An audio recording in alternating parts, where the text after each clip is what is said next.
এই পৃথিবীটাকে আল্লাহ পাক ওয়াকফ করে দিয়েছেন ঈমানদার ব্যক্তিদের জন্য। যতদিন পর্যন্ত এই পৃথিবীতে ঈমানদার ব্যক্তি থাকবে ততদিন এই পৃথিবীর নিজামুল আওকাত ঠিক থাকবে, সবকিছু ঠিক থাকবে। যেই দিন ঈমানদার ব্যক্তি থাকবে না সেই দিন এই পৃথিবীটাকেও ঠিক থাকবে না। এই জন্য এই পৃথিবীর প্রতি ভালোবাসা, মায়া, মমতা দেখানো, জোরে বলেন আমাদের দরকার আছে না নাই?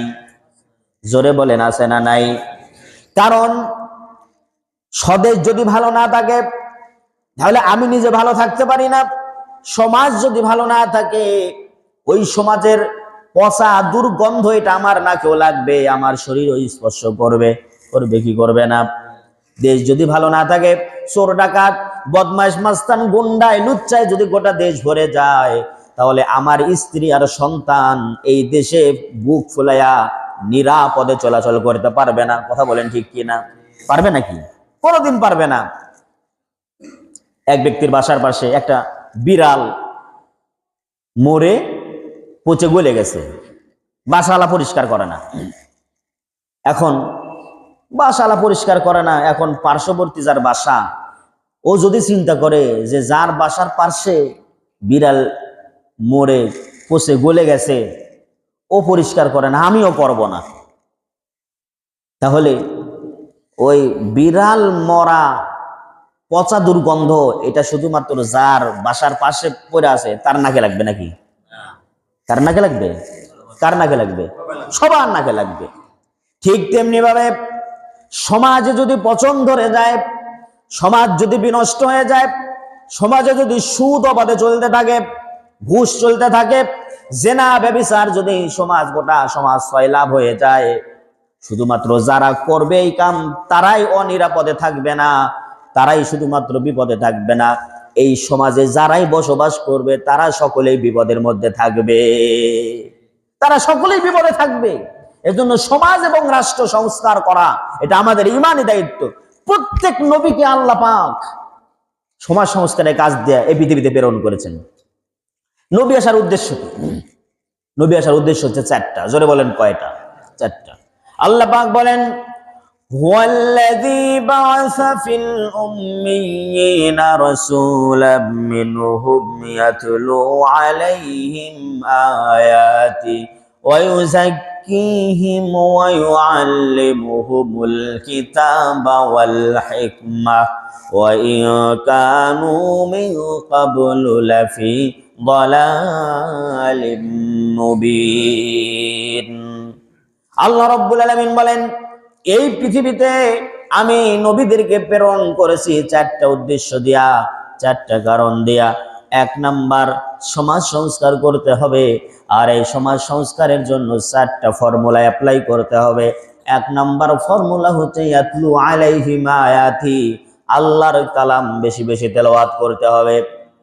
কোরআন যদি তেলাওয়াত হয়, যেই সমাজের ভিতরে কোরআন তেলাওয়াত হয়, যেই সমাজের ভিতরে কোরআনের প্রচার হয়, ওই সমাজ থেকে অন্ধকার দূরীভূত হতে থাকে, কোরআনের আলোয় গোটা সমাজটা আলোকিত হতে থাকে।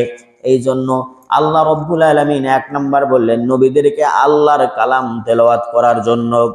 কোরআনের একটা পাওয়ার আছে। মক্কার জমিনে নবীজি যখন ইসলামের দাওয়াত দিচ্ছিলেন, বহিরাগত দেশ থেকে হাজী সাহেবান যখন হজের মৌসুমে মক্কায় প্রবেশ করত, আবু জেহেল তাবুতে তাবুতে গিয়া বলে আসতো আমাদের মক্কায় একটা পাগল আছে, ওই পাগল কি বলে না বলে আমরা কিছুই বুঝি না, নিজেদের বাপদাদার ধর্মের বিরুদ্ধে কথা বলে, খবরদার ওই পাগলের কাছে তোমরা যাও না, পাগল যা বলে তা শোনো না, পাগলের কাছেও যাবে না, তার কাছে কি জাদু আছে, সে কি পাঠ করে তেলাওয়াত করে, আর লোকেরা তার প্রতি আকৃষ্ট হয়ে পড়ে, নিজেদের বাপদাদার ধর্ম ছেড়ে দেয়, আমরা বুঝি না, সুতরাং তোমাদের ক্ষতি করার দরকার নাই, ওই পাগলের আশপাশে যাওয়ার তোমাদের কোনো দরকার নাই। এখন বহিরাগত হাজী সাহেবানরা আসে, ওরা চিন্তা করে পাগলের বিরুদ্ধে মক্কার সরকার খেপলো কেন? কিউরিসিটি থাকে না, মক্কার সরকার তো আবু জেহেল হচ্ছে মক্কার সরকারের একটা পাগল, এর বিরুদ্ধে মক্কার সরকার খেপছে কেন? পাগলে কি বলে শুনবো না। তবে যেই পাগলের বিরুদ্ধে সরকার লাগে এই পাগলকে তো না দেখে যাওয়া যায় না। এইবার হাজী সাহেবানরা যারা এসেছে বহিরাগত দেশ থেকে, ওরা তাদের কর্ণকুহরে আঙ্গুলগুলো প্রবিষ্ট করে নবীজির সামনে তারা গেছে। আল্লাহর নবী কাবা শরীফের চত্বরে বৈশা কোরআন তেলাওয়াত করতেছে। একটাবার চিন্তা করেন, কোরআন তেলাওয়াত করতেছেন সেই ব্যক্তি যার উপরে এই কোরআন আল্লাহ নাজিল করেছেন, কত মধুর লাগবে শুনতে। নবীজি কোরআন তেলাওয়াত করে, আর ওই সমস্ত মানুষেরা চিন্তা করে, আহারে সে কি বলে আমরা তো শুনি না, তবে এত সুন্দর সুশ্রী মানুষের চেহারা কোনোদিন পাগলের চেহারা হতে পারে না। তারা বলতেছে ঠিক আছে দেখি তাই সে কি বলে। তাদের ইচ্ছার বিরুদ্ধে কান থেকে আঙ্গুল খুলে ফেললো। এইবার নবীজির কোরআনের তেলাওয়াত তাদের কর্ণকুহরে প্রবেশ করলো। প্রবেশ করার সাথে সাথে তারা চিন্তা করতেছে এটা কোনো সাধারণ মানুষের কথা হতে পারে না, এটা কোনো পাগলের কথা হতে পারে না, নিঃসন্দেহে আল্লাহ রব্বুল আলামিনের কথা। যত মানুষ ওই সময় গিয়েছিল তারা সকলে কালেমা পড়ে মুসলমান হয়ে যায়। সুতরাং নবী প্রেরণের উদ্দেশ্য হচ্ছে ইয়াতলু আলাইহিম আয়াতি, আল্লাহর আয়াতকে তারা তেলাওয়াত করবে, কোরআন তেলাওয়াত করবে। ওয়া ইউযাক্কিহিম, সমাজ সংস্কার করতে হবে, মানুষদেরকে পুত পবিত্র করতে হবে, মানুষদেরকে ভালো বানাতে হবে। ওয়া ইউআল্লিমুহুমুল কিতাব, কিতাব শিক্ষা দিতে হবে, ওয়াল হিকমা, এবং জ্ঞান। এই চারটা উদ্দেশ্যে আমার আল্লাহ রাব্বুল আলামিন নবীদেরকে প্রেরণ করেছেন। কথা বলেন ঠিক কিনা? সুতরাং সমস্ত নবীদের কাজ ছিল হচ্ছে সমাজ সংস্কার করা, সমাজ বিনির্মাণ করা। এটা হচ্ছে নবীদের কাজ। কারণ সমাজে অন্যায় থাকবে, অসঙ্গতি থাকবে, অসংলতা থাকবে, সব কিছু ধুয়ে মুছে সাফ করে দেয়, এটা নবীদের কাজ। এমন কোনো সময় নাই, এমন কোনো গোষ্ঠী নাই যেই গোষ্ঠীর হেদায়েতের জন্য, সংস্কারের জন্য আমার আল্লাহ নবী প্রেরণ করে নাই। আছে নাকি? আল্লাহ পাক কোরআনের ভিতরে এই কথা বলেন, ওয়ালাকাদ বা'আসনা ফি কুল্লি উম্মাতির রাসূলা আন ই'বুদুল্লাহা ওয়াজতানিবুত তাগুত।